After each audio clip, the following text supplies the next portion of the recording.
அரசன் சண்முகனாரை ஒரு முறை தூத்துக்குடி சைவ சித்தாந்த கழகம் சிறப்புரை ஆற்றுறதுக்காக இன்வைட் பண்றாங்க.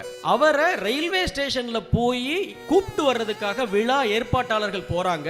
அவங்களால அவரை அடையாளம் கண்டுபிடிக்க முடியல. யாரோ ஒரு பிச்சைக்காரன் இறங்கி போறான் என்று அவரை பார்க்கறாங்க. தன்னுடைய வாழ்நாளில் தமிழ் அறிஞர்களால் மிக மிக இழிவு செய்யப்பட்ட, மிக மிக அவமானப்படுத்தப்பட்ட ஒரு தமிழறிஞர் இந்த மண்ணிலே வாழ்ந்திருந்தார் என்றால் சோழவந்தானில் வாழ்ந்த அரசன் சண்முகனார் தான். அப்படி அவர் என்ன குற்றம் செய்தார்? அவருடைய தொல்காப்பிய பாயிர விருத்தி, திருக்குறள் ஆராய்ச்சி போன்ற நூல்களை எல்லாம் தடை செய்யணும் என்று தமிழ்நாட்டில் அன்று வாழ்ந்த புலவர்கள் போர்க்கொடி தூக்கினாங்க. அவர் செய்த குற்றம் என்னன்னா, நமக்கு முந்தைய உரையாசிரியர்கள் செய்த உரைகளை அப்படியே ஏற்றுக்கொள்ளாமல் தன்னுடைய சொந்த அறிவை, தன்னுடைய சொந்த வாசிப்பை, தன்னுடைய சொந்த ஆய்வுகளின் வழியாக அதற்கான மாற்று கருத்துக்களை முன்வைத்தார் என்கின்ற ஒரே காரணத்திற்காக தமிழ்நாட்டின் புலவர் கூட்டம் அவரை வேட்டையாடி பல்வேறு நோய்களுக்கு ஆட்பட்டு 46 வயதில் அரசன் சண்முகனார் இறந்து போனார்.